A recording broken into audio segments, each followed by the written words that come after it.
On a réussi à conquérir l'espace, on a éradiqué des épidémies millénaires, on construit des intelligences artificielles capables de prouesses incroyables, et pourtant, paradoxalement, on n'a peut-être jamais été aussi épuisé physiquement et désemparé psychologiquement qu'aujourd'hui.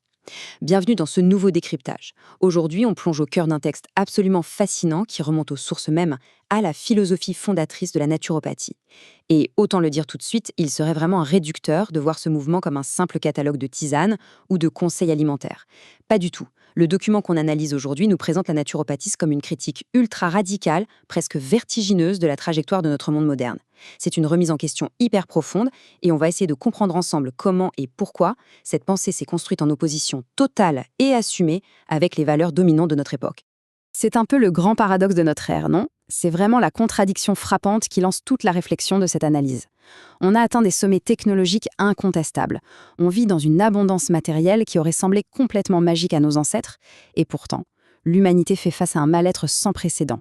Attention, on ne parle pas ici d'un simple manque de confort, on parle d'une véritable épidémie de souffrance psychologique, d'angoisse existentielle profonde et d'un épuisement généralisé.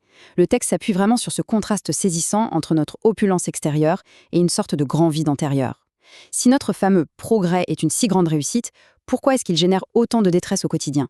C'est une question qui vient percuter de plein fouet les fondations même de nos vies à 100 à l'heure. Ce qui nous amène à notre première grande partie, l'explosion des maladies de civilisation, ou pour le dire autrement, les symptômes d'une véritable crise. Pour la pensée naturopathique, il faut être clair.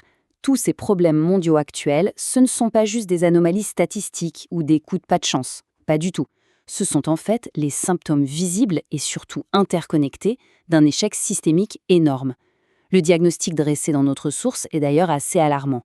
On y trouve cette explosion fulgurante de ce qu'on appelle les maladies de civilisation, les troubles auto-immunes, les problèmes métaboliques chroniques, les dépressions, les burn-out, bref, la liste est longue. Et à cela, il faut ajouter une misère sociale qui s'accroît malgré une richesse globale qui augmente. On fait face à des conflits mondiaux, avec, fait inédit dans notre histoire, une capacité de destruction militaire qui atteint des pics absolus. On a littéralement de quoi détruire la planète plusieurs fois. Ajoutez à cela des inégalités économiques gigantesques, un effondrement de la biodiversité et un désastre climatique. Pour les penseurs de ce mouvement, toutes ces crises qui s'empilent, ce n'est pas juste une mauvaise passe. Ce sont très concrètement les signes cliniques qu'un modèle de civilisation touche à sa fin. Alors d'où vient le problème ? C'est ce qu'on va voir dans notre deuxième partie, le piège du matérialisme ou comment nous nous sommes éloignés des lois naturelles. Le cœur de cette philosophie identifie une cause profonde, une racine à toute cette dégénérescence. C'est notre adhésion totale au paradigme matérialiste. Pour faire simple, ce modèle dominant, c'est celui qui considère la Terre non pas comme un grand organisme vivant, mais juste comme un supermarché géant de matières premières. Dans cette vision-là, l'humain se place au-dessus de la nature et sa légitime exploitation sans limite de la biosphère et même des autres humains, tout ça pour maximiser le profit immédiat. Le texte appelle ça une véritable désacralisation du vivant. À l'opposé, la source met en avant le paradigme holistique. Là, on inverse la logique. On part du principe que l'humain fait complètement partie de la toile du vivant et qu'on est soumis à des lois naturelles, biologiques et physiologiques qui sont, elles, immuables. L'argument est simple. Plus notre société s'éloigne de ces lois fondamentales, que ce soit en cassant nos rythmes de sommeil, en mangeant des produits ultra transformés ou en se coupant de la nature, plus en dépérit, nous et notre environnement. Et là, les fondateurs du mouvement n'y vont vraiment pas par quatre chemins. Ils posent un diagnostic sans appel avec une métaphore biologique extrêmement lourde. Ils écrivent que l'humanité agirait envers sa planète nourricière littéralement comme un cancer. C'est un mot fort, n'est-ce pas ? Mais quand on y réfléchit, un cancer, comment ça fonctionne ? C'est une croissance infinie, aveugle, qui finit inévitablement par épuiser l'organisme hôte dont il a pourtant besoin pour vivre. Le texte soutient que notre modèle économique actuel suit très exactement cette même logique mortelle. Il dépeint une humanité qui creuse, qui ronge, qui pollue frénétiquement les écosystèmes. Tout ça dans l'unique but de surproduire des biens artificiels, standardisés et souvent éphémères. Des biens qui, au bout du compte, ne nourrissent même pas l'âme humaine. Forcément, ce constat amène à se poser une question sociétale gigantesque. Est-ce qu'on est sur Terre juste pour produire, pour générer du pouvoir d'achat et pour consommer frénétiquement jusqu'à vider complètement les réserves de la planète ? On voit bien que cette spirale ininterrompue nous laisse avec un vide existentiel immense. L'illusion de se dire « si j'achète ça, je me sentirai mieux », elle est en train de s'effondrer. En posant cette question, l'analyse marque un vrai tournant. Il ne s'agit plus juste de dire « la surconsommation c'est mal », mais vraiment de se lancer dans une quête vitale de sens.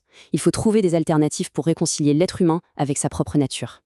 Ce qui nous mène naturellement à notre troisième partie, les pères de la naturopathie et l'émergence d'une réflexion d'après-guerre.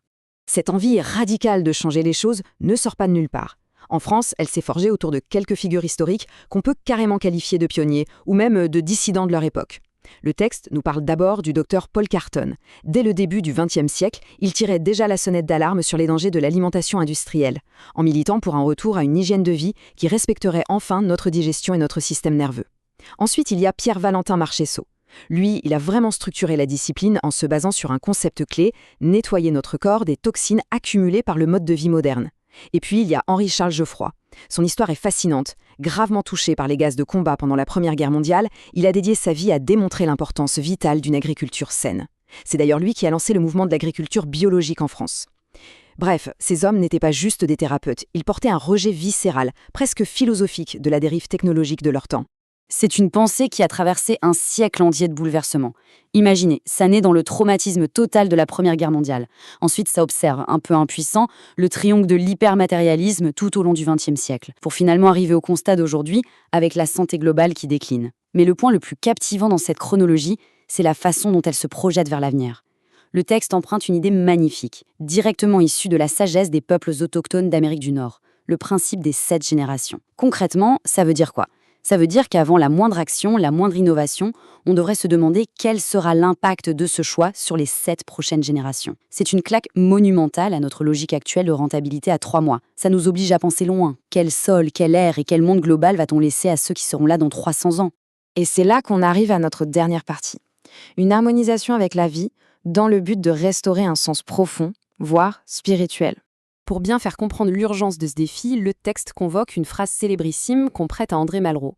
Le XXIe siècle sera spirituel ou ne le sera pas. Cette petite phrase, elle capture l'essence même du message naturopathique. Parce qu'au fond, la crise environnementale ou l'explosion des maladies chroniques, ce ne sont que les conséquences physiques d'un problème bien plus grand. Une immense crise spirituelle. Une société qui s'est complètement coupée de la terre et qui a réduit la vie à des tableaux Excel, elle perd sa sève, sa force vitale. Prenez le burn-out par exemple. Dans cette optique, ce n'est pas juste trop de travail, c'est avant tout un travail vidé de tout sens. Du coup, la vraie solution ne viendra ni d'une nouvelle technologie, ni d'un nouveau médicament magique. Elle doit passer par la restauration de notre lien sacré avec le vivant. Le véritable objectif de la naturopathie holistique, on le comprend mieux maintenant, va infiniment plus loin que de juste faire disparaître un mal de tête. C'est une écologie globale de l'être humain. Le but, c'est de redonner un cap, un sens profond à l'existence, via des gestes hyper concrets du quotidien. Manger des aliments vivants, non transformés, respecter religieusement nos temps de repos, reprendre contact avec la nature. Et surtout, cultiver la gratitude plutôt que de vouloir toujours posséder plus.